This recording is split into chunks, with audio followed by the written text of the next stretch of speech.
My father was an anti-drug hero, and my daughter is a rising star in the police force. Yet, I am the boss of the largest drug cartel, a monster who killed his own wife and son with his own hands too. And today, my daughter, Lin Rian, arrested me herself and sent me to stand trial. They put me into the memory trial machine, letting the device itself interrogate me. I didn't refuse, even though the pain would be unbearable. But this is my only chance to prove my innocence. However, this machine is still in its experimental stage. If used on a prisoner, the pain will make them wish they were dead, and once it starts, there is no stopping it. But dealing with a monster like me, they won't show even a shred of mercy. At the judge's order, several people in gloves and white lab coats forced me down onto the testing table and began connecting various sensors to my brain. By now, the gallery was packed with spectators.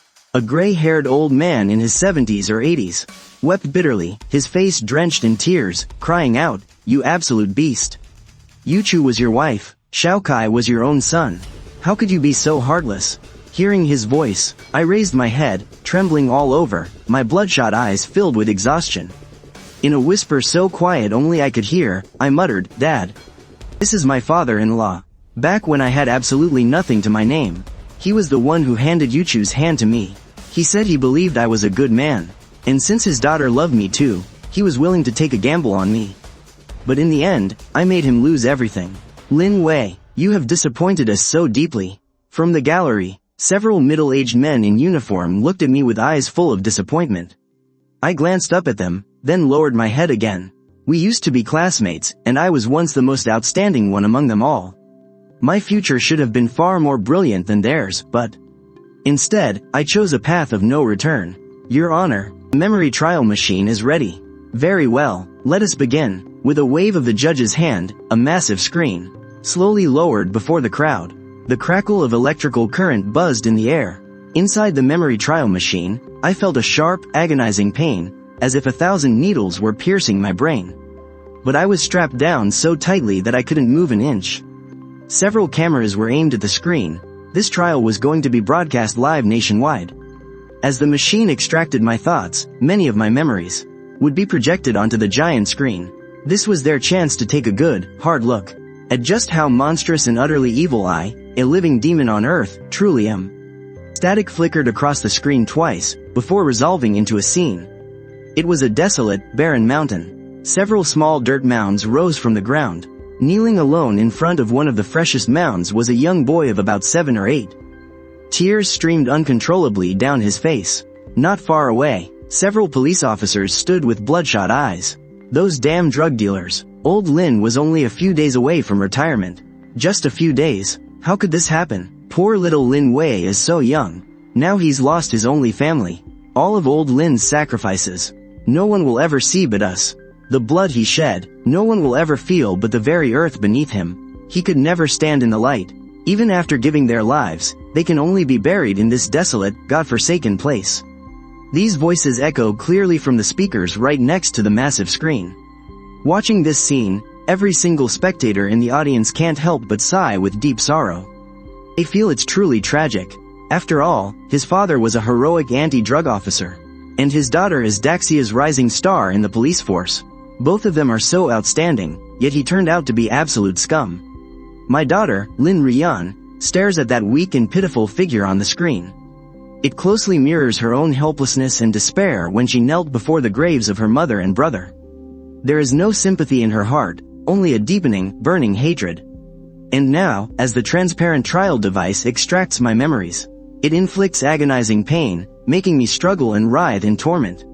My face contorts in pure agony, but as everyone watches this happen, not a single person shows any pity. To them, I am a demon walking the earth, and seeing me punished like this only brings them a sense of vindication. The scene shifts, showing that I have grown up quite a bit. Through elementary, middle, and high school, my academic performance was always outstanding. My father's colleagues treated me just like their own family. But as the years went by, those who came to visit us every year began to disappear, while the graves next to my father multiplied, until finally, I found myself back in that desolate wilderness once more, but this time, things were different. Over a decade had passed, and the place had been transformed into a martyr's cemetery. Right next to my father's grave, A row of tombstones stood tall, stretching from oldest to newest. An entire squad of anti-drug police officers, including my father, had all sacrificed their lives over those dozen or so years. I kowtowed before each tombstone, starting from my father's, all the way to the very last one. Then, with absolute resolve, I stood up. I walked away without once looking back, leaving only my faint, echoing words in the wind. When you were alive, you chose to stand in the shadows, burning yourselves to light up the dark. I never knew what gave you the strength to keep going. But I want to be just like you. From then on, I studied with even greater intensity, poring over books. Daxia's top 2 elite universities both extended their offers to me. All of my classmates, my teacher, and indeed every single soul in our small county took immense pride in me. In this remote, underdeveloped little town, producing a top-tier student bound for the nation's absolute best universities was an incredible achievement. But to everyone's absolute shock, I rejected them. Yes, I turned down the offers from both of those prestigious institutions. Watching the scene unfold on the screen, the spectators in the gallery could only shake their heads and sigh in deep regret. What a tragic waste. He threw away such a precious chance. If only he had gone to one of those top schools for his studies. How could he have fallen to such a pathetic state today? Hearing this, his daughter, Lin Rian, clenched her fists so hard they shook. You wanted to be like them? What a joke, because in the end, you became their greatest disgrace. The more brilliant I had been in my youth, the more intense her burning hatred for me grew.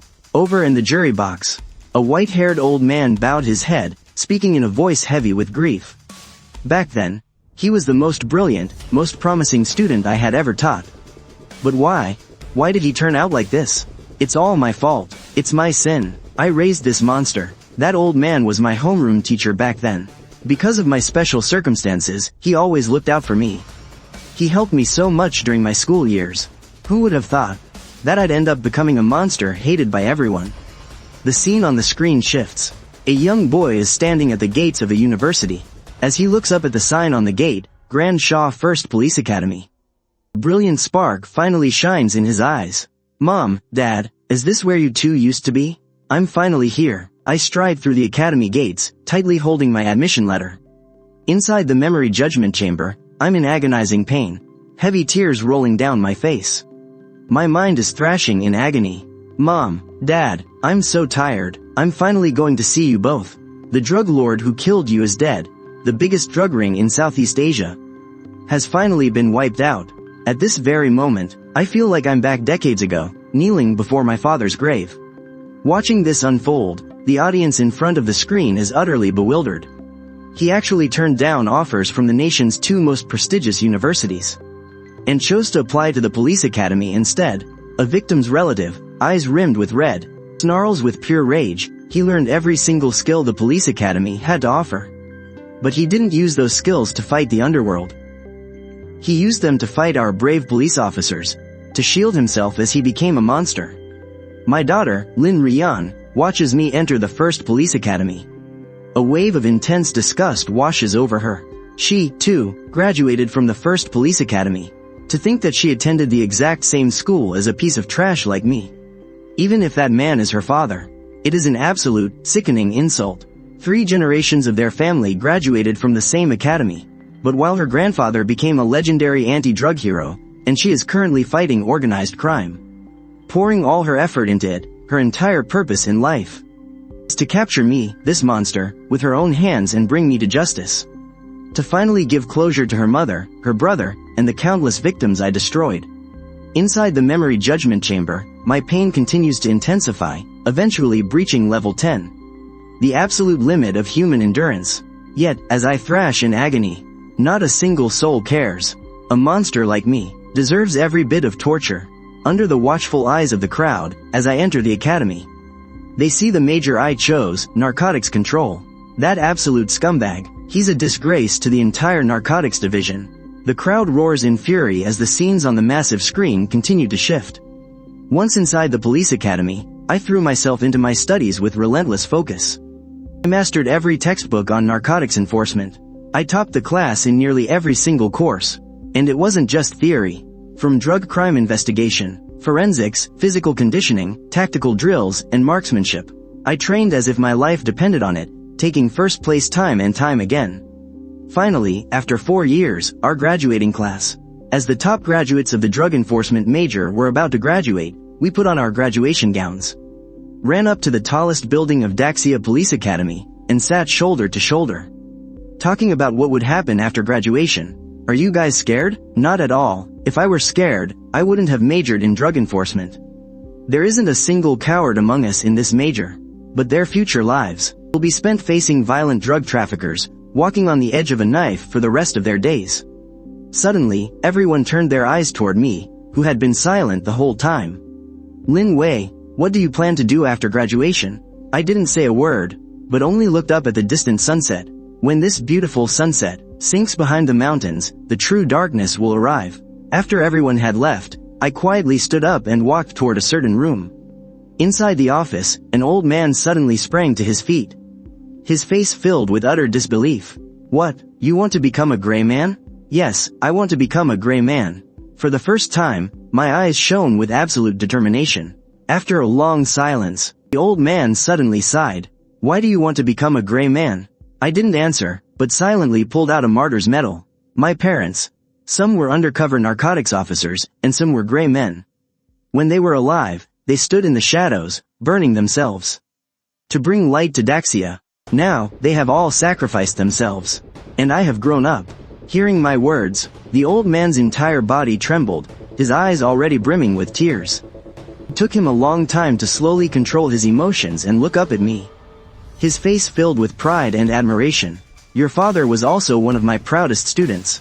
Once you become a gray man, no one will ever know what you do. Your files, your information, everything about you will be sealed forever. It will be as if you vanished from this world. You will have to endure endless loneliness and face countless brutal enemies. But my answer was still the same, I am willing. I knew full well that the road ahead would be a 1 in 10 chance of survival. But I still chose it without a single second thought. As long as a person is alive, there are always things more precious than life itself, things that can conquer fear. Seeing my choice to become a gray man, everyone's heart was in turmoil. My daughter, Lin Rian, stared at the screen, her body shaking uncontrollably. She could never have dreamed that I actually chose to become a gray man back then. Her tears burst forth like an unstoppable flood. Even if you became an undercover cop, why did you have to kill your own wife and child? They were your own flesh and blood. Why did you kill your colleagues? They were your brothers who bled by your side. Can all of this really be covered up just because you're a gray man? Or did you fail to resist the corruption of darkness and fall to become its slave? On the screen, the footage continued to play. I submitted various vetting materials. The fact that my father was a gray man and a martyr allowed me to successfully join the ranks of the gray men, and I began a new phase of training. Here, I also had a group of like-minded comrades. In every single subject of the gray man training, I took first place. My instructor, Ding Wei, asked me why I was pushing myself so hard. I answered calmly, because after becoming a gray man, I wanted my death to be worth something. At this moment, in front of the screen, stood an old man with a straight, upright posture. Watching the footage on the screen, he wept, his face contorting with agonizing pain. You were my proudest student back then. I thought that you would become the light to banish the darkness. But why couldn't you hold on to your original vow, and instead became the darkness that smothers the light? Teacher, a scumbag and demon like him, isn't worth you grieving over like this. By the old man's side, several middle-aged men immediately gathered around. They were all gray men from my same batch. But out of dozens of us, only these few managed to survive. And the main culprit behind it all is me, right there on the screen. As the footage continued to play, 2 years later, I finally graduated. On the training grounds, Ding Wei looked at the dozen or so young men. Today is your graduation day. From this moment on, I am no longer your instructor. And you are no longer my students. In fact, from this day forward, your parents, wives, and children are no longer your family. From now on, you are already dead. Ding Wei looked at the crowd. As everyone began to take the oath, my daughter, Lin Rian, couldn't stop her tears. She stared at the screen, and with every word of the oath I spoke, it felt like a sledgehammer pounding against her heart. Inside, her soul was screaming in agony. You used to be so noble.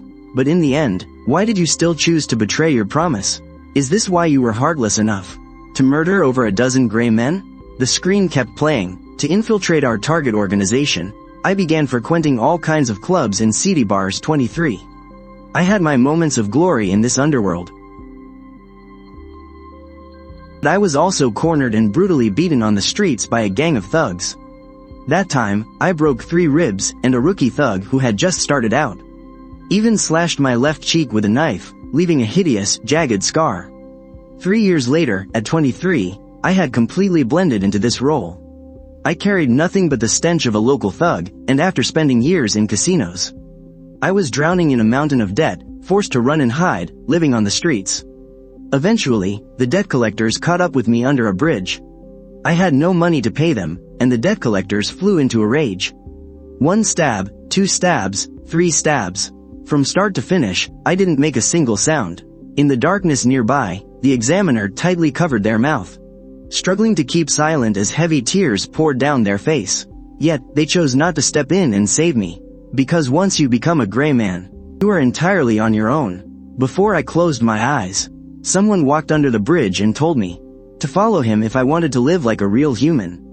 3 months later, I resurfaced with him. It was half a year later in the Golden Triangle. I had become a member of the local drug syndicate, the Kun Sa cartel. The man who saved my life was actually a leader within the cartel.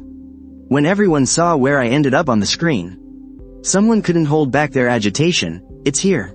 This is the exact place. This is where the demon took his first step into the dark, when he joined the Kun Sa cartel. I started working under a low-level boss, taking part in all kinds of heinous crimes. Before long, thanks to my stellar performance, I was promoted to a low-level boss myself. Everything seemed to be going perfectly, but on my second day as a boss, Kun Sa summoned me. He was a refined, elegant-looking, middle-aged man clutching a gentleman's cane. "Look up," Kun Sa's voice rang out, and I slowly raised my head. My gaze was completely calm. And right at that moment, a maid walked up carrying a cup of coffee. "Boss, here is the coffee you wanted." With a gentle look on his face, Kun Sa picked up the coffee and took a light sip. His smile never wavered. Setting the cup down, he looked at the maid. "Didn't I tell you? I only drink my coffee at exactly 30 degrees. Terrified, the maid dropped to her knees in front of Kun Sa with a heavy thud. "Boss, I am so sorry. The air conditioning was set a bit too high today. Please, forgive me just this once. Come here." Kun Sa was still smiling warmly. The maid scrambled forward on her hands and knees to him. The very second she crawled over, Kun Sa's face suddenly turned hideous. He raised his cane and brought it crashing down onto her head with brutal force. The maid shrieked and collapsed to the floor, clutching her bleeding head and wailing in agony. After doing all that, Kun Sa sat back down in his chair. His gentle smile returned as he muttered to himself. Wu Yan, female, 27 years old, graduated from a certain police academy, after which she became an undercover agent for the cops. Using 2 moles planted inside the Kun Sa group, she successfully infiltrated our organization and ended up as my personal coffee maid. As Kun Sa calmly laid out the facts, Wu Yan, who had been screaming, slowly stopped her wails as her face turned deathly pale. Every shred of hope vanished from her eyes. She looked up at Kun Sa in despair. How did you find out about all this?" Kun Sa just shook his head. Then he shifted his gaze to me. "So, you are Lin Wei, Lao Wu's man?" "Yes, boss." I maintained a completely calm expression from start to finish. "Very good, calm and composed. No wonder Lao Wu thinks so highly of you. Don't worry, I won't mistreat you either. You know as well as I do that in our line of work, we and the cops are mortal enemies. Yet those bastards keep racking their brains, trying to shove one undercover agent after another right next to me. Lin Wei, tell me, how should we deal with this Wu Yan?" Kun Sa looked at me. After I gave my answer, "All right, in that case, I will leave her in your hands to deal with." Kun Sa was extremely satisfied. Without a single moment of hesitation, I stepped forward, grabbed Wu Yan by her hair, and dragged her outside with brute force. Wu Yan shrieked in agony. I turned around, and in my eyes, which had been calm all along, a sudden burst of pure malice erupted, and I slammed my boot right into her mouth. Instantly, her teeth were shattered and knocked loose, leaving her mouth dripping with blood. She blacked out from the sheer pain, falling completely silent. Seeing this, Kun Sa couldn't resist licking his lips, a bloodthirsty glint flashing in his eyes. "Now that is some attitude. I like it." I dragged Wu Yan all the way to the back garden, and looked down at her, playing the part of this disgusting, undercover gray agent. Thrown into the darkness like a worm. This is what happens when you cross us. Do you regret it? I grabbed Wu Yan by the throat and lifted her up. I turned around, putting my back to the villa. But at that very moment, Wu Yan saw my lips. They trembled, moving silently. Wu Yan's eyes widened in shock. Big drops of blood and tears streamed from her eyes. At this moment, as she stared at me, my earlier ferocious look had completely vanished, replaced by an expression of agonizing pain. Tears fell in heavy drops, silent but unstoppable. But Wu Yan could clearly read my lips. She knew exactly what I was trying to say. Comrade, forgive me. On the screen, Wu Yan's contorted hands clutched my arms, her own lips moving with great effort. I've failed my country. I couldn't complete the mission. Comrade, I'm leaving the rest to you. Reading her lips, I understood. Go in peace. My hand tightened, a sickening crack of bones echoed, and before long, Wu Yan's head slumped to the side, completely lifeless. I slammed the shovel into the backyard dirt, and it hit something with a dull thud. A skull rolled out, making my heart skip a beat. Another dig revealed a mass of skeletal remains beneath the dirt. They were packed tight. I knew most of them belonged to people from the last 20 years. The deep cover informants and great Shah police who had lost contact. With my back to the camera, I kept digging, shovel by shovel, as if the bones and corpses in the pit had no effect on me whatsoever. But what the viewers saw from the front was my face, contorted in absolute agony, surrounded by darkness at this moment. Even crying out loud was a luxury I couldn't afford. Finally, I dug a deep pit, laid Wu Yan inside, and covered her with dirt. One day, someone will bring you all home, back to the soil of Great Shah. After standing there for a few seconds, I suddenly whipped my head around. Who's there? Ha ha ha. Lin Wei, you really are as ruthless, tough, and gutsy as they say. To look at so many dead bodies and not even flinch. Fifth brother and the boss really didn't misjudge you. From the nearby darkness, a figure slowly emerged. It was a small, gaunt old man with a gloomy face. Yet his eyes were filled with absolute brutality. I watched him in silence. Most of the soldiers lying in that pit had died at his hands, having endured unspeakable, inhuman torture before they died. All right, you can head back, the boss said. You passed the test. You can look forward to a meteoric rise from here on out. The old man mumbled to himself. Soon, I finally walked out of the range of the villa's surveillance cameras. At that very moment, it felt as if all my strength had been sucked dry. I collapsed to my knees, crying out in bitter agony to the heavens. The audience in the trial room could only sigh and feel deep sympathy for me at this moment, making my future self look all the more loathsome and disgusting. My competence won me the trust of the Kunsa group. Fifth brother of the Kunsa group then brought me back to Great Shah. From then on, I became the number 2 boss of the Kunsa group in Daxia. Countless shipments of drugs flooded into Daxia through the channels of the two of us. Using the various narcotics officer skills I had learned at the police academy, I led Lao Wu to evade the police chase time and time again, saving the Kunsa group tens of millions in losses, which made them value me even more. Aside from doing business, Kunsa and Lao Wu didn't restrict my freedom either. Then, a figure suddenly barged into my world. She was once the most beautiful girl in that small town. Her family had been scholarly musicians for generations. The first time we truly met was at a concert. Maybe it was destiny, because her seat was actually right next to mine. When this woman appeared on screen, my daughter, Lin Rian, couldn't help but weep softly. She reached out toward the screen, as if trying to touch the face of the woman on it. Yes, this woman who suddenly barged into my world on the screen was her mother, Shen Yuchu. At that time, Shen Yuchu was in the bloom of her youth, and she was so beautiful. But for Lin Rian, the last time she ever saw her, she saw me plunge a knife into her chest with my own hands. I only took one look at Shen Yuchu, and felt my heart start to race. I had clearly gone through the most rigorous training, and knew how to control my emotions, but when she barged into my world like that, I admit, I couldn't control my heartbeat. At that moment, Shen Yuchu was being deeply annoyed by a group of wealthy heirs. When she saw me sitting next to her, her eyes lit up, and she came over and grabbed my wrist. Whispering in my ear, she pleaded, "Please, sir, help me get rid of them. Just pretend to be my boyfriend." Then she looked up at her pursuers and said, "Sorry, everyone. I already have a boyfriend." Hearing Shen Yuchu's words, and seeing me sitting there motionless, they were all half doubting. But right then, their eyes widened in shock as Shen Yuchu suddenly kissed me on the cheek, forcing them to finally leave in utter dejection. That concert felt so long. Once it ended, I got up and left quickly, heading straight back to the drug den. I forced down a huge glass of ice water, my heart pounding wildly.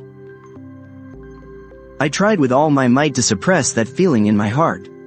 Because I knew, from the moment I became an undercover agent, I had no right to ever think about love, because in the dark, love cannot survive, but destiny brought us together once again. This time, it was at night. I was walking down the street alone, when Shen Yuchu ran toward me, panic written all over her face. "Help me, someone is chasing me." She grabbed my arm, and the warmth and softness of her body instantly made my face flush red again. I glared at the group of thugs, shaking my fist, to warn them to stay away from her. After that day, she and I kept crossing paths as if by coincidence.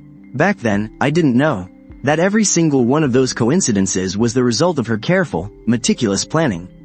As time went on, our feelings for each other grew deeper day by day. Things spiraled out of control. Finally, one day, encouraged by her friends, she came looking for me, holding a bouquet of roses. But as everyone watched in utter shock, I turned around and walked away. "I'm sorry, if you stay with me, you will never find happiness." I walked away and never looked back. Right now, inside the memory trial chamber, 2 streams of tears began flowing from my eyes. I have never regretted becoming an undercover agent, because the sacrifice of just one man has brought peace and happiness to so many others. The only person I ever failed was this girl, whose entire world revolved around me. I ended up losing her twice. The first time was right then, and the second time was when I personally drove a blade into her chest. On the screen, over the following year, under the guise of opening up channels for the Kunsa cartel, I unleashed a bloodbath across Great Sha, wiping out countless ruthless drug trafficking syndicates. No one knew who that man really was. They only knew that he was Lord 6 of the Kunsa cartel, nicknamed Shira. That was the very year my notorious reputation began to spread across Great Sha. The Great Sha police deployed massive resources to hunt me down, putting me at the very top of their most wanted list. The media went into a frenzy, portraying me as a cold-blooded, ruthless murderer. Yet, very few people knew that every single person I eliminated was a member of those drug cartels, and that their hands were stained with the blood of Great Sha citizens and police officers. Throughout that year, Shen Yuchu never showed up again. But then, one day, as I returned home, I saw Shen Yuchu standing by my door, holding a baby in her arms. It turned out that after parting ways with me, she had left our town. She had intended to keep her promise and never bother me again.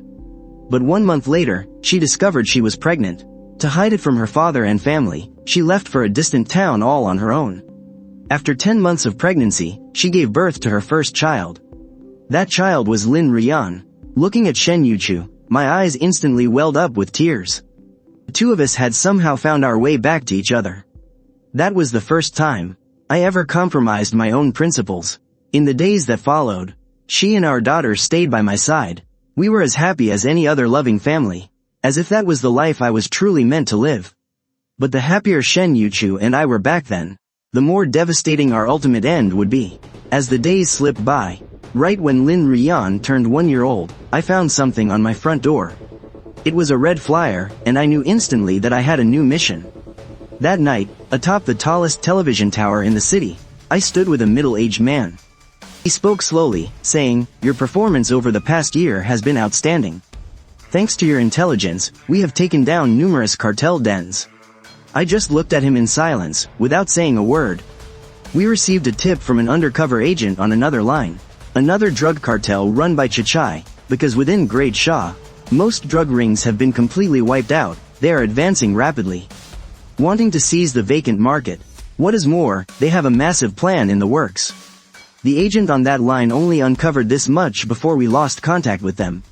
We suspect he has already made the ultimate sacrifice. As he finished speaking, the middle-aged man's voice grew heavy. I snapped my head up, my eyes stinging with tears. I vaguely remembered that the undercover agent sent to Chichai's network was Sun Jun, who belonged to the same batch of undercover agents as me. Sun Jun had become the very first of us to lose his life. The man continued, our other undercover agent inside Chichai's syndicate hasn't climbed high enough yet. For now, he can't access any high-level information. But as for Chichai's master plan, if they want to pull it off, there is a very high chance they will team up with the Kun Sa syndicate. That is why we want to leverage your high-ranking position in Kun Sa to make contact with Chichai. Gather more intel, and dig into what happened to our undercover network there. With bloodshot eyes, I nodded. Sun Jun's death will definitely uncover the truth. But as I was about to leave, I hesitated for a long moment, before suddenly calling out to stop him. The middle-aged man looked back at me with confusion. No, it is nothing. I will make sure the mission is a success. I lowered my head. He suddenly looked at me, a flicker of guilt crossing his face. By the way, I know we have asked too much of you. Do not put too much pressure on yourself. Remember, your safety must always come first during this operation. The undercover network you are on now was built on the sacrifice of countless comrades. We absolutely cannot afford to lose you. I froze for a moment, then gave a firm nod. After he left, I slapped myself hard across the face. Lin Wei, how could you even think of backing down? You coward, if you dare to run now, all your fallen comrades and your parents will have died in vain. After returning, I began using my status as the 6th master of the Kun Sa syndicate to establish contact with Chichai. My contact was right. Chichai's syndicate indeed had a massive plan in motion. They wanted to join forces with Kun Sa to wipe out every other drug cartel, big and small, within Daxia's borders, and completely monopolize Daxia's massive market. My partner, 5th brother, and I, as the top 2 bosses representing Kun Sa in Daxia, naturally became the primary figures. Coordinating the partnership with Chichai, the first step of our plan, was to systematically eliminate all other drug cartels across Daxia, forcing them to surrender their market share. Every single time I personally led an operation, a major drug den was guaranteed to be wiped out. Ruthless, bloodthirsty drug traffickers met their end at my hands. Over the course of more than a year, across dozens of provinces in Daxia, except for a few massive syndicates, every other drug trafficking nest was completely dismantled by the Kun Sa and Chichai alliance. Naturally, I became the man who deserved the most credit. Ha ha ha, come, 6th master. Let us raise a glass to the success of our first step, and to you, our absolute MVP. Middle-aged man with a thick Thai accent looked at me, raising his glass of red wine. I gave him a cold glance, ignoring his gesture, and just kept drinking on my own. Through my recent investigations, I confirmed that our undercover network inside Chichai's syndicate had indeed been compromised. All 3 agents, including Sun Jun, were exposed and brutally murdered. If I did not have to consider the bigger picture, I would torture this man in black to death right here and now. The middle-aged man froze in sheer embarrassment, a flash of pure malice crossing his eyes. As the second-in-command for the Chichai cartel here in Daxia, his status is no lower than Lord 6 here. Insolent, what's with that attitude of yours? Are you looking down on Lord Monkey? Among the guests at the banquet, several of Black Monkey's men saw him losing face and instantly stepped forward. Pointing their fingers at me, their faces were filled with nothing but pure defiance.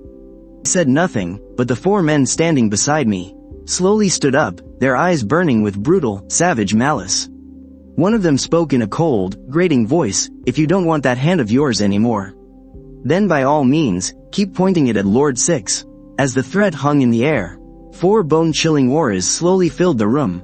Over the past 2 years, besides my own rising reputation as the Asura, the 4 fiends rising under my command also struck absolute terror into people's hearts. They were my most ruthless, underhanded, and cold-blooded enforcers, fiercely loyal to me. They were even willing to lay down their lives. Seeing the 4 fiends defend me like this, 5th Master had a complex, envious look on his face. He was the one who first brought me into the Kun Sa cartel. But now, I stood as his equal. Seeing the tense standoff, 5th Master forced a laugh and stepped right between us. Ha ha ha, come on, we're all family here. There's no need to make things so tense. Our first step was an absolute success. We should be celebrating today. 5th Master raised his glass to Black Monkey and me. I raised my glass as well, just going through the motions. 2 hours later, Black Monkey left with his men, leaving only 5th Master, myself, and a few close associates in the hall. Old 6, what was that about today? Sure, Black Monkey is only the number 2 boss in Daxia. But he is notoriously petty and vengeful. We might not be afraid of him, but looking for trouble for no reason just isn't worth it. I didn't look up, replying only in a chilling tone. Fifth brother, we were the ones who worked ourselves to the bone to wipe out most of the rival cartels. Why should Chichai's crew, who did absolutely nothing, get to share the spoils with us? Besides, have you really not noticed the shady tricks Black Monkey and his men are pulling? On the screen, Fifth Master's expression turned grim upon hearing my words. After a long silence, he looked up and said, "Let's leave this matter aside for now. Big brother surely has his own plans. Just tell our boys to keep their eyes open and avoid getting backstabbed. Once everything is settled, we will settle the score." I nodded. I never expected a few words to make the Kun Sa cartel turn against them.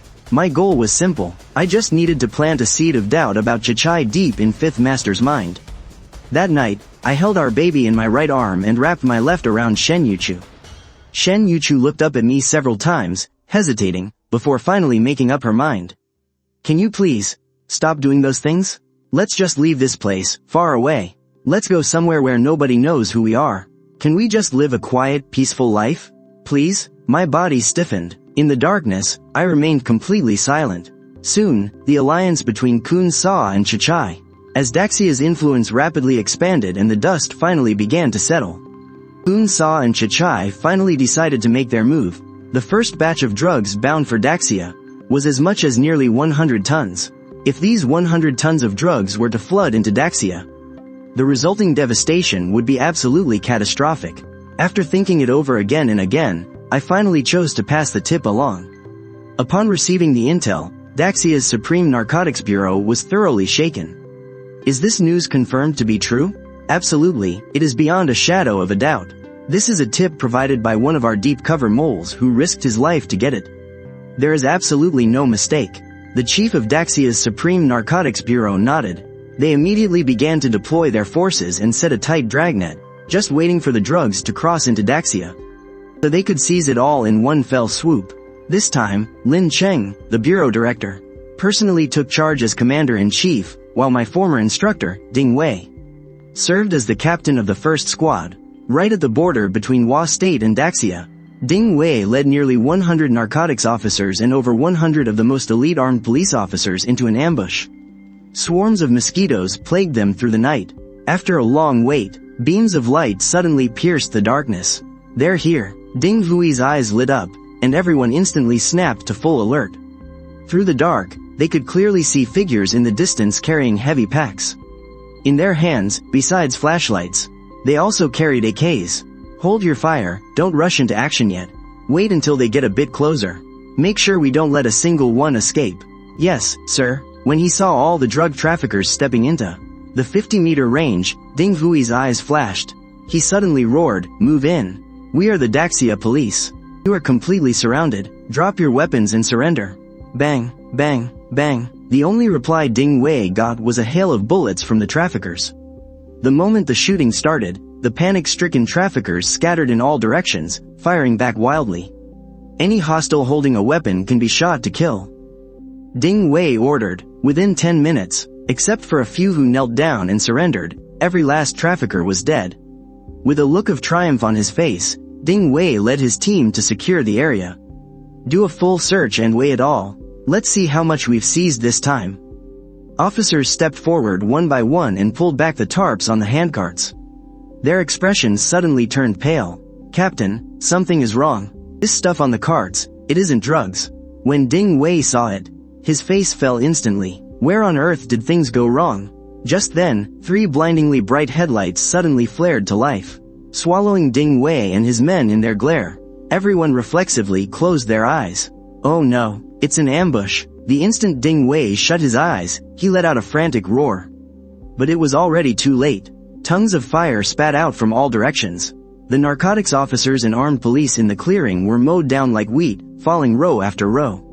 HQ, we've been ambushed." The intel was a trap. With a sharp cry of pain, Ding Wei was shot, collapsing heavily onto the ground. Meanwhile, back at Daxia's Supreme Narcotics Bureau, Lin Cheng and the others stood up abruptly.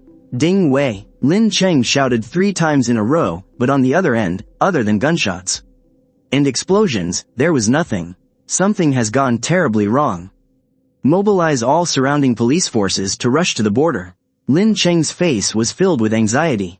Everyone's face was incredibly grim. They knew that this time, a real disaster had struck. Right then, static suddenly crackled through the earpiece. Lin Cheng quickly grabbed his earpiece. Ding Wei? But an unfamiliar voice came through instead. Save your breath. Ding Wei isn't dead yet. These damn cops. I won't let him off that easily. You're a high-ranking official of Great Shaw, aren't you? I hope you like the little surprise we've sent you this time. Who are you? I am exactly who you think I am. Looking forward to our next meeting. With that, the earpiece went dead, falling into an eternal silence. It wasn't until more than 1 hour later.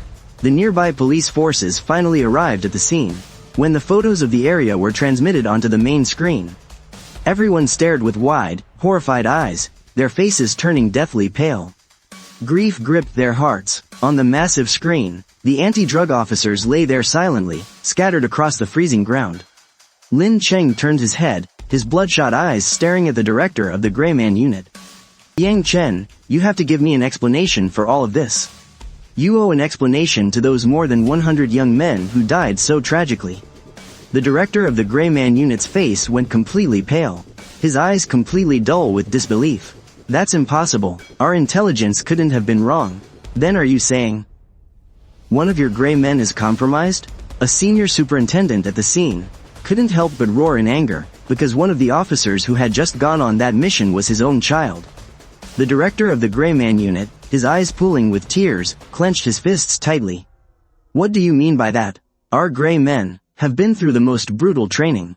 They would die before they ever betrayed their country. Then how do you explain this operation? This entire mission was clearly a setup. Anyone with eyes could see something was seriously wrong. Yet here you are, making excuses for a traitor who most likely sold out our country. At that moment, my family of 3 was sitting in front of the television. As soon as it was turned on, a clear voice broadcasted, "We have a breaking report. Round 3A. M. On July 21st, nearly 172 anti-drug officers from Great Shaw clashed with an extremely vicious drug cartel at the border of Wadian and Great Shaw. Tragically, it was an enemy trap. All 172 anti-drug police and armed police officers lost their lives. Among them, Comrade Ding Wei, the commanding officer, and 8 other comrades have gone missing. They are suspected to have been captured by the enemy. When I saw this news, I jumped up in shock, my entire body trembling violently. Huge tears spilled over, rolling down my face uncontrollably. I couldn't say a word. I handed Lin Rian to Shen Yuchu, turned around, and walked out without looking back. How did this happen? How could they have been ambushed? Under an overpass somewhere, I stood there, utterly lost, staring at someone on the street. He gave me a complicated look and then turned his head away. I don't know either. They said there was a leak in the intelligence. But that complicated look of yours, it triggered something in my already frayed nerves. It felt like a stab to the heart. Do you also suspect me of betraying our country? Even you suspect me? I screamed, grabbing my handler's collar. I'm not afraid of being swallowed by the dark. I'm not afraid of giving my life. But I'm terrified that one day, there won't be a single person left who believes in me. Terrified that the entire world will forget, that not one soul will know I was an undercover cop. My handler growled in a low voice, I don't suspect you. If I didn't trust you, would I even be here right now? You need to pull yourself together. I couldn't help but lean back against the wall, sliding down weakly to the floor as I buried my face in my hands and sobbed. Watching my agony, my handler, his eyes welled up with tears, too. I don't doubt you, Lin Wei, but over 100 people are dead, and many of them, they were your classmates back at the police academy. They were your brothers. We have to give them justice. It took a long time before I could finally get a grip on my emotions. I will get to the bottom of this. I swear, they won't have died for nothing. But no matter what, this mission failed, and I'm the one who should take the blame. Once this mission is over, I'll join them in the afterlife to beg for their forgiveness. With that, I turned and walked away. Half an hour later, at the Daxia stronghold of the Kun Sa Syndicate. Just as I reached the entrance of the hideout, boisterous laughter echoed from inside. Ha ha ha, brilliant, absolutely brilliant, you Chichai boys certainly have your ways. Wiping out over 100 narcotics cops in one go. I bet that's going to blow the roof off the authorities in Daxia. Inside the main hall, Fifth Master of the Kun Sa Syndicate and Black Monkey from the Chichai Cartel were drinking and celebrating. They were clearly in high spirits. When Fifth Master saw me walk in, he paused for a brief second before bursting into a hearty laugh. He poured a glass of red wine and handed it over. Ah, Six. Perfect timing. We've got good news. Fantastic news. I took the glass and downed the wine in a single gulp. What kind of good news? You don't know yet? Haven't you been watching the news? The second phase of our joint operation with the Chichai Cartel was to smuggle 200 tons of the good stuff. But who would have thought that inside our own ranks, we actually had a mole who tipped off the Daxia police. But those fools had no idea that we had them in the palm of our hand the entire time. The Chichai boys beat them at their own game, and slaughtered over 100 of those miserable bastards on the spot. Only their ringleader, some guy named Ding Wei, and a handful of narcotics officers managed to survive by some miracle. But the Chichai crew dragged them back anyway. God, this feels so satisfying. As he finished speaking, Fifth Master raised his glass and drained it. Black Monkey was grinning from ear to ear, while I stood there, my expression remaining completely cold and detached. But deep in my eyes, a wave of pure, murderous rage flared up, almost impossible to hold back. Black Monkey gave me a puzzled look. What's with the face, Six? Aren't you happy about this great news? I ignored him completely, and simply asked in a flat voice, this mole you're talking about, who is it? I don't know either, I only heard it from the general. Not long ago, we just got rid of a mole named Sun Jun. Now another one has popped up, but this mole is a bit different.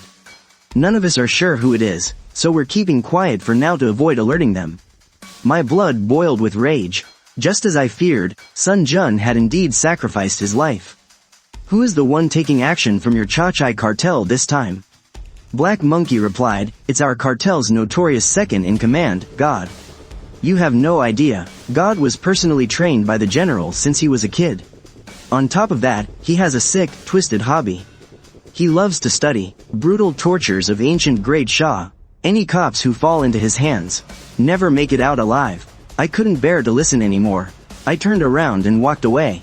Black Monkey and Fifth Master exchanged a look, but said nothing. They had long grown used to my strange behavior. It was nothing new to them. After all, talented people always have their own quirks. I stepped out of the villa, looking up at the sky as a wave of pure, chilling fury washed over me. God, oh, God, if you dare lay a finger on Instructor Ding and the others, I will make sure you die a painful death. When I got back home, I gently stroked Lin Rian's head, overwhelmed by an immense wave of guilt and regret. For over 2 years, I hadn't fulfilled my duties as a father at all, yet my daughter was still so sweet and obedient. It deeply warmed my heart. In the living room, Shen Yuchu had just finished cooking dinner. I looked at Shen Yuchu and said, I have to go away for a while. Her smile slowly faded. You're leaving again? Do you really have to go? Yes, I must. The living room instantly fell into a heavy silence. After what felt like forever, she lowered her eyes. Go then, just please be careful. Only later did I find out that she wanted to tell me she was pregnant again, but she didn't want to distract me. Under the overpass, I met with my contact. He looked at me, panicking, and said, don't do anything reckless. Chichai's faction is incredibly powerful right now, and that man named God is absolutely ruthless. You're completely on your own. You stand absolutely no chance against them. Besides, the Great Shah police are currently closing in on the leaders of both Chichai and Kun Sa's cartels. And you are one of their primary targets. What you're up against right now isn't just the Chichai cartel, but the Great Shah police force as well. Too many lives were lost just to set up your cover. You cannot afford to fail. I kept my head down, and said in a quiet, flat voice, I couldn't save my instructors. But I must bring their remains home, otherwise I will never find peace. Don't worry, I know what I'm doing. Please, don't stand in my way. And so, I set off, completely on my own. The only thing my contact could do was pull every string he had to help me cross the border smoothly. Right at the border of Great Shah and Wadian, I slowly cross the boundary stone and stand right beside it. Reaching out, I gently stroke the stone, as if I'm cradling my own daughter. Please wait for me to return. I'm going in alone. I'm storming the Chichai cartel's den, that godforsaken, vicious place. I trek through the dense jungle, eating wild fruit when I'm hungry, and drinking mountain spring water when I'm thirsty. I keep moving, for over 2 weeks, until I finally reach the territory of God. But his men are heavily armed, their eyes filled with pure cruelty. I carefully slip past the patrols, creeping closer to the heart of the camp. Along the way, I see vast fields where people are endlessly working. And what's growing in the dirt are drug crops, the very source of all this evil. Few days later, I finally reach God's main hideout. This very villa was the backdrop in the video where God brutally murdered Ding Wei and the others. I'm close, instructor, brothers. Just wait, I'm going to bring you home. I quietly slip away, finding a hidden vantage point on a nearby ridge. After 2 days of watching, I finally figure out how God's armed guards are deployed. On the third night, unable to wait any longer, I move like a phantom, slipping through the dark and dodging patrol after patrol. I make it to the backyard of the villa, but as I look up, I see a sight that fills me with utter rage and grief. Right there in the yard, hanging from 8 long bamboo poles are 8 objects that look like leather balls. But as I look closer, those are no leather balls. Those are the bloody, severed heads of Ding Wei and the 7 other anti-drug officers, their eyes staring in death. Their faces are mangled beyond recognition, covered in dried, clotted blood. I bite down hard on my own arm to stifle a scream, tears of agony pouring down my face. Carefully, I lower the bamboo poles, one by one, gently taking them down and wrapping them in my clothes. I tie it tight into a makeshift sack and hoisting it onto my back. I slowly slip away. In a small nearby town, I find some quicklime and other preservatives for the remains. I prepare them simply to stop any further decay, and then trek all the way back, returning to the perimeter of God's den. Another 2 weeks pass. Inside God's villa, the silence is suffocating. Suddenly, a gunshot rings out, and a lifeless body collapses to the floor. Everyone else in the villa bows their heads, their eyes filled with absolute terror. Ever since 2 weeks ago, when the remains of those 8 Daxia officers mysteriously vanished, God has been in a blind, violent rage, executing his own men day after day. Still nothing? What the hell am I paying you for? But they have no idea that just outside the villa walls, a dark figure has quietly slipped back in. Even though the remains of the 8 officers were stolen, God never bothered to tighten security. After all, who would ever believe that thief would have the audacity to return here again? But I came back, staying in the blind spots of the surveillance cameras. I slowly slipped through the window. The hall was brightly lit, with thick bloodstains still covering the floor. Inside the bedroom, God was roaring furiously.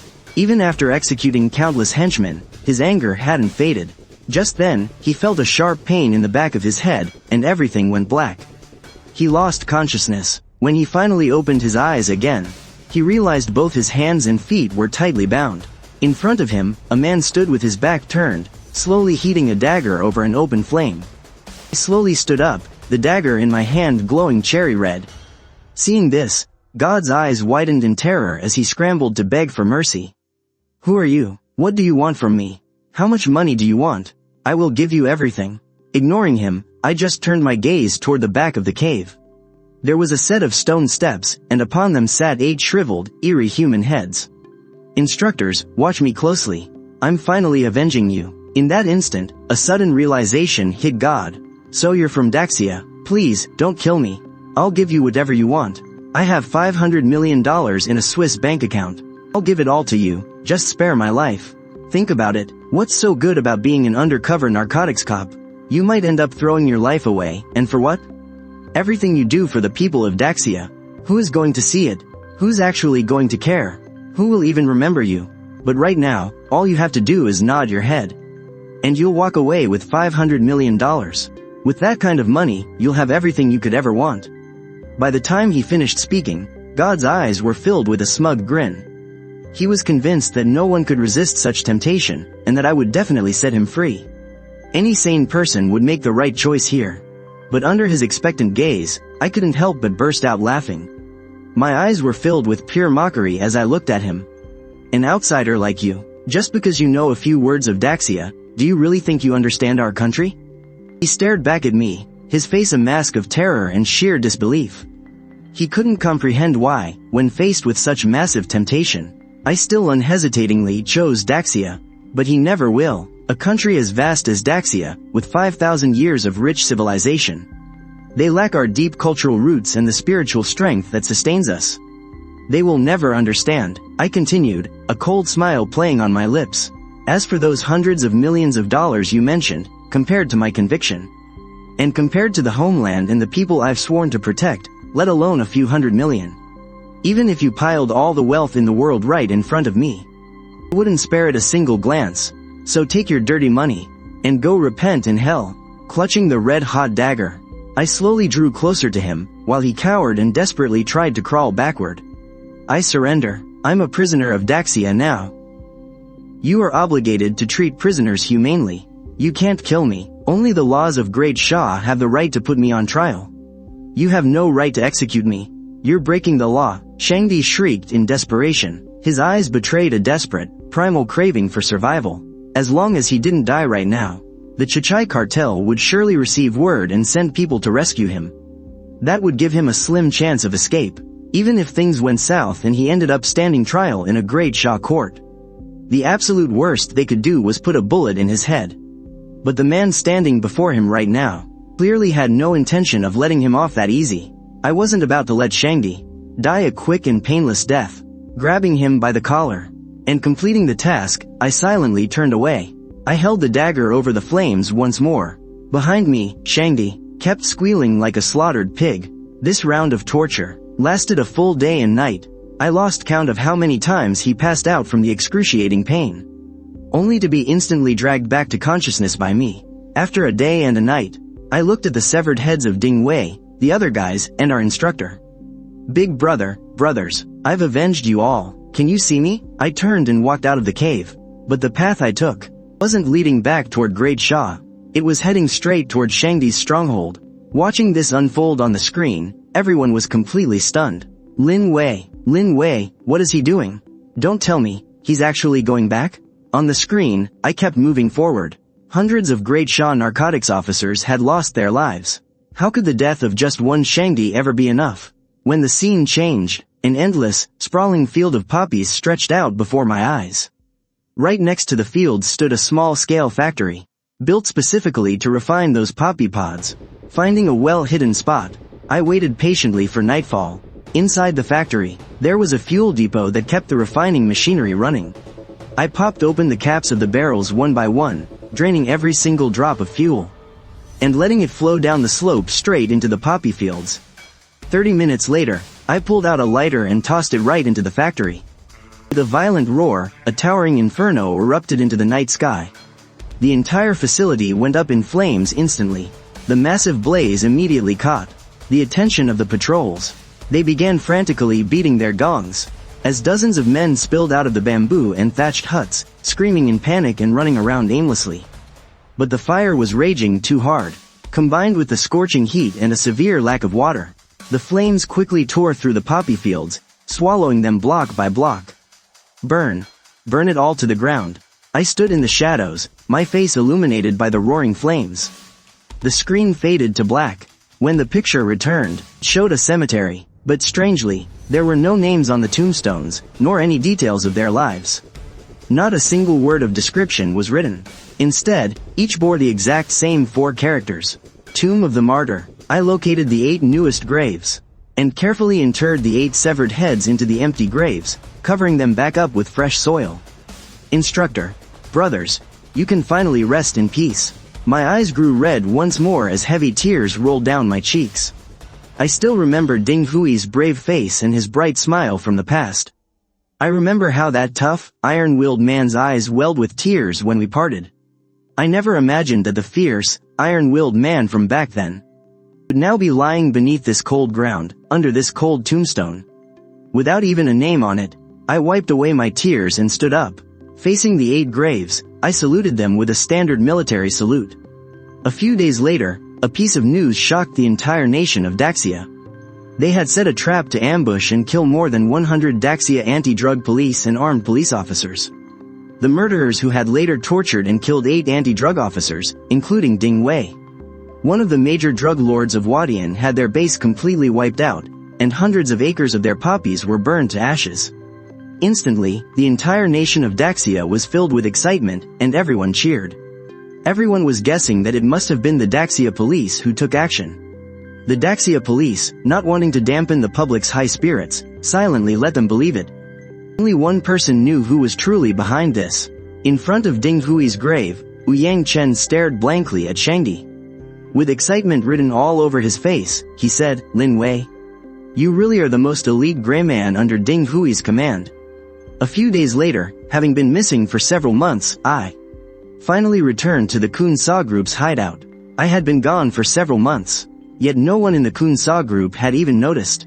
Because during these past few months, the four devils had been using my name every day to continue wiping out the remaining drug trafficking forces in Daxia. Naturally, this made the Kun Sa group believe even more that I was the one doing all of this. Inside my study, the four devils stood respectfully before me. "You guys did a great job these past few months. Thank you for the praise, Sixth Master." The four devils were extremely thrilled. As for where I had disappeared to over these past few months, they had absolutely no intention of asking. After all, I had always been elusive and hard to track. During this time, nothing major has happened, right? No, nothing, except that Fifth Master looked for you several times, saying that as soon as you returned, you should go see him immediately. I stood up and headed toward Fifth Master's place. Just as I arrived at the villa, I saw the Kun Sa groups. Lao Wu slamming his hand on the table, his face dark with rage. And at that moment, he spotted me. "Lao Lu, you're finally here." I looked at Kun Sa's Lao Wu with a look of feigned confusion. "Lao Lu, you were absolutely right. The Chichai group is indeed starting to cause trouble. There's a problem with the first shipment we were transporting together. That idiot Shangdi. Why on earth did he have to go and torture those anti-drug police officers? Now look what happened. Daxia sent people directly to wipe out his entire base.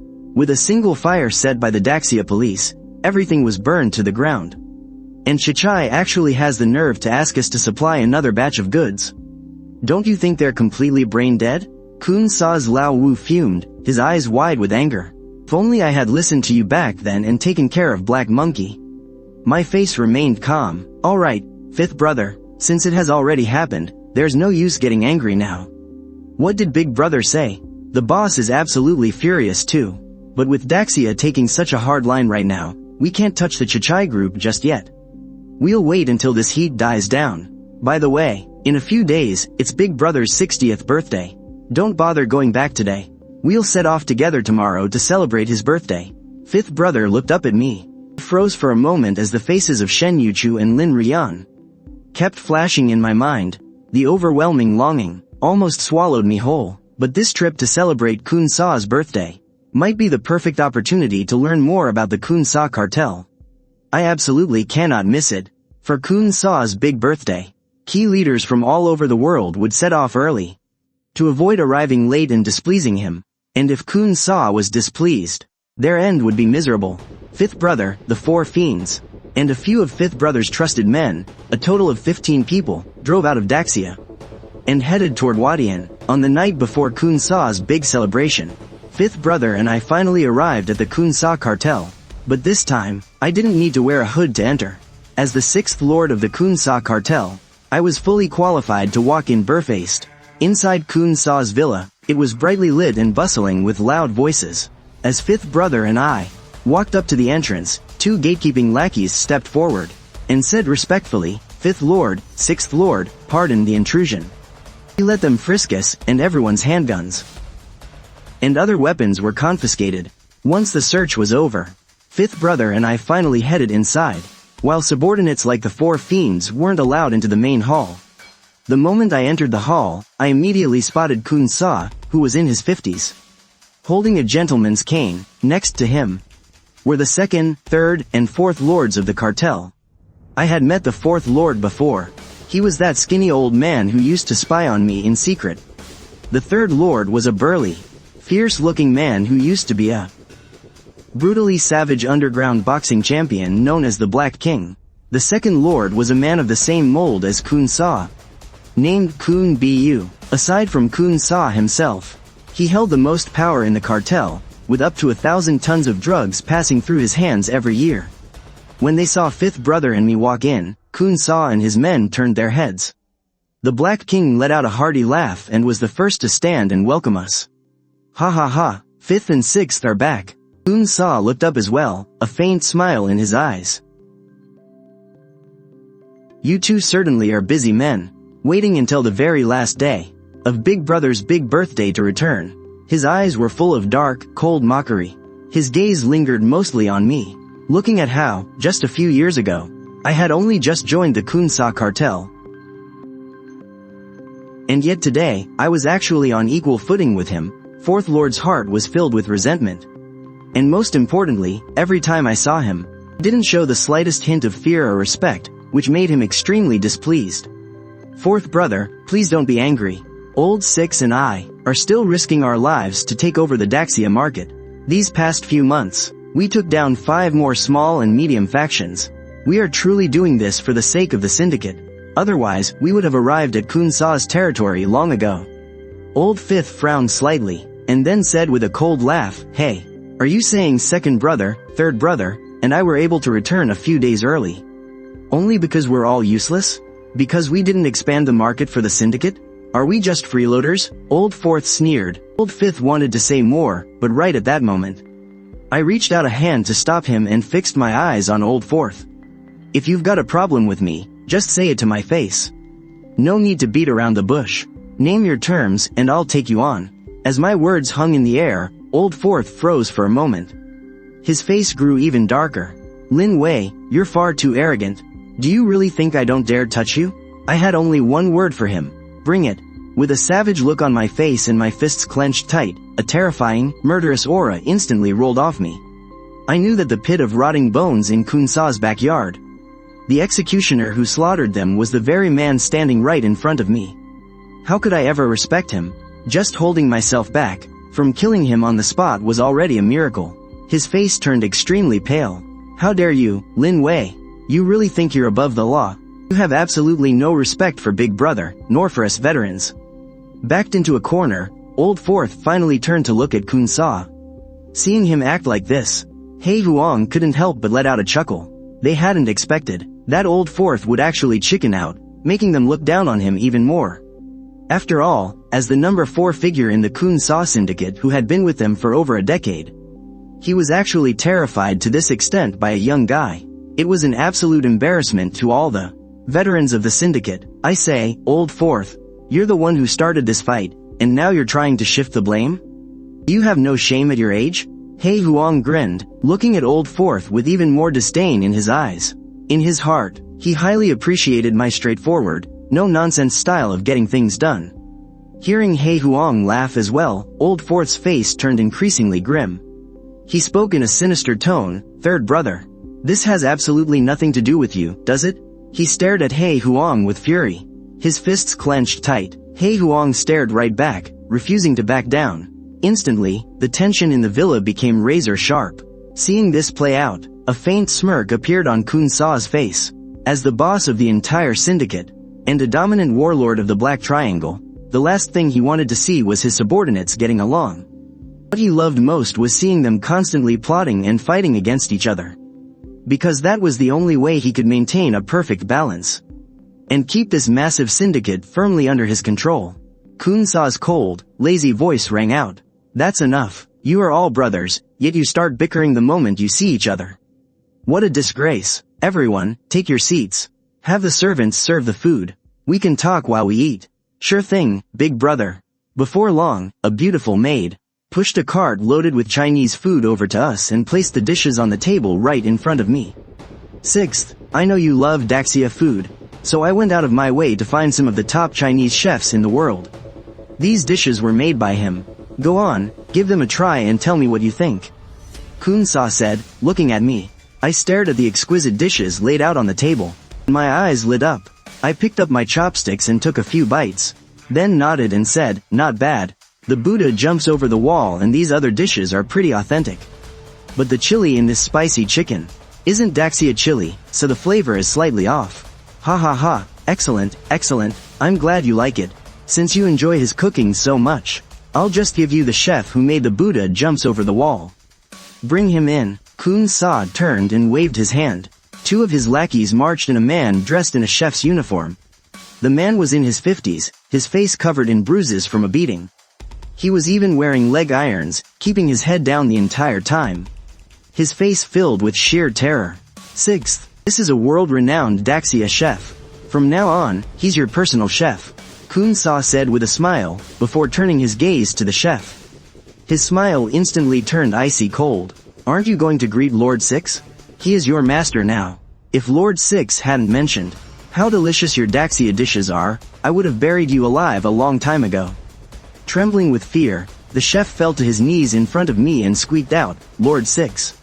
I nodded coldly, but seeing his body covered in endless cuts and bruises, I clenched my fists so hard my nails dug into my palms. Just then, Kun-sa's expression darkened once more. Simply because I had mentioned that the spicy chicken wasn't quite right, Kun-sa ordered his men to drag the other cooks outside. Just as I opened my mouth to stop them, several gunshots rang out from outside. Kun-sa spat out a curse and turned to look at me, asking with a puzzled look, "What's wrong, Sixth?" I slowly shook my head. Over an hour later, the banquet ended, and Fifth and I left the villa.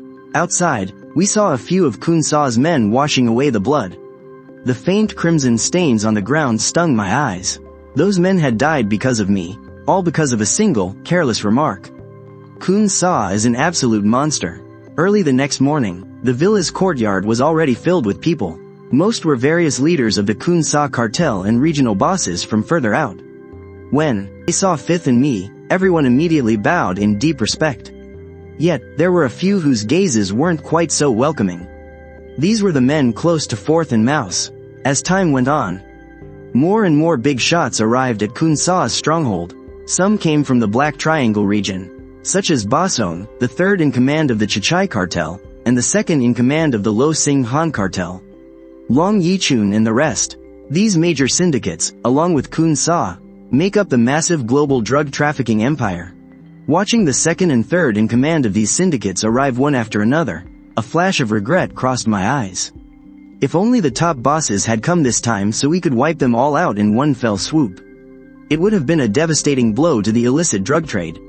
All the big shots were received by me and several chiefs of the Kun-sa syndicate. I was hosting Long Yichun, the second in command of the Lo Sing Han Syndicate 7.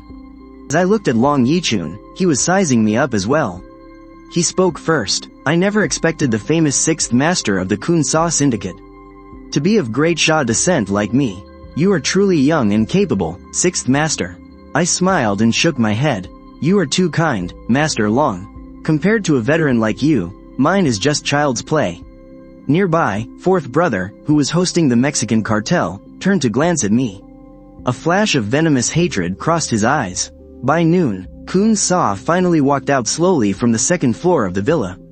The entire courtyard instantly fell silent, and everyone cast respectful looks toward him. Even the bosses of the major syndicates respectfully lowered their heads at this moment. Calling him master, this was Kun-sa, his absolute power in the Black Triangle region. Please, no need for formalities, everyone. You are all core members of your respective syndicates.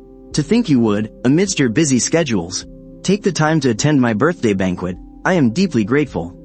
Everyone had smiles on their faces. As the banquet reached its climax, everyone was drinking and laughing merrily. Beside Medellin of the Golden Crescent group, fourth brother was whispering something to him. The two occasionally turned to glance at me. Shortly after, Medellin suddenly stood up, holding a glass of wine, and walked toward me. Excuse me, are you Mr. Lin Wei? The sixth master of the Kun-sa syndicate, known as the Asura? His voice carried a hint of arrogance and disdain. I looked at Medellin expressionlessly, then glanced over at fourth brother in the distance. That bastard is stirring up trouble again. Didn't you hear General Medellin talking to you? Are you deaf? Seeing that I didn't speak, one of Medellin's henchmen immediately pointed at me and roared, his face contorted in anger. Hearing his roar, the entire venue went slightly quiet. Everyone cast playful glances, looking like they were waiting for a good show. They stared at the two of us. The moment Medellin's henchman spoke, the four fiends beside me glared fiercely at Medellin's henchmen. Their faces contorted in rage. I reached out a hand to stop them. Under everyone's watchful eyes, I smiled and asked, "What's your name?" Medellin's henchman froze for a second. He lifted his chin and said, "Chao Kunan." Chao Kunan. Good, I'll remember that. This time next year, I'll have someone burn ritual paper for you. Everyone present suddenly had their expressions change drastically. They hadn't expected. I dared to make my move right there at Kun-sa's banquet. Swift as lightning, I grabbed Chao Kunan by the neck, and with a sudden, violent wrench of my hands. In the next instant, he was already a cold, lifeless corpse. When the crowd finally realized what had happened, they all gasped in horror. Lin Wei, how dare you kill my man? Medellin roared like a furious lion. His remaining henchmen closed in, glaring death at me. But I remained completely calm, taking a towel to wipe my hands. Looking up at Medellin, I said, Mr. Medellin, your dog was misbehaving and bared his teeth at me. It's obvious he lacks discipline. I just happen to love helping others out. No need to thank me. Medellin clenched his fists, his eyes bulging with rage. But the moment he stepped forward, the four fiends immediately surrounded him. Meanwhile, the armed Kun-sa group members keeping order nearby tightened their grips on their weapons. Medellin's face turned a deathly pale. He wanted nothing more than to kill me right then and there. But Medellin had no choice but to turn his gaze toward Kun-sa. Mr. Kun-sa, I traveled all the way from Mexico to celebrate your birthday. Is this how you treat your guests? Kun-sa, who had been enjoying the show, grinned. What would you like to do about it, Mr. Medellin? He killed my man on a whim. He insulted my Eagle Triangle group. I want him dead. All right, a gunshot rang out. Before the savage grimace could even fade from Medellin's face, he was already a corpse. No one could believe their eyes as Kun-sa calmly handed his pistol to the henchman beside him, completely unfazed. Medellin's remaining men stared at Medellin's body on the ground, their bodies trembling. They were torn between rage and terror. Kun-sa simply waved his hand. After a series of loud gunshots, Medellin's men collapsed into pools of blood. Kun-sa's voice echoed eerily. Lin Wei is the sixth master of the Kun-sa group. He represents our organization. By saying you want to kill my sixth master, aren't you slapping me in the face? Having said that, he looked around at the guests. His face softened into an apologetic smile. I apologize, everyone. Sorry for the scare. Please, go back to your food and drinks. Following Kun-sa's words, the atmosphere gradually returned to normal. People started clinking glasses and drinking again. I knew Medellin's outburst might have been instigated by fourth brother, but it was actually another test from Kun-sa. If I hadn't handled it well,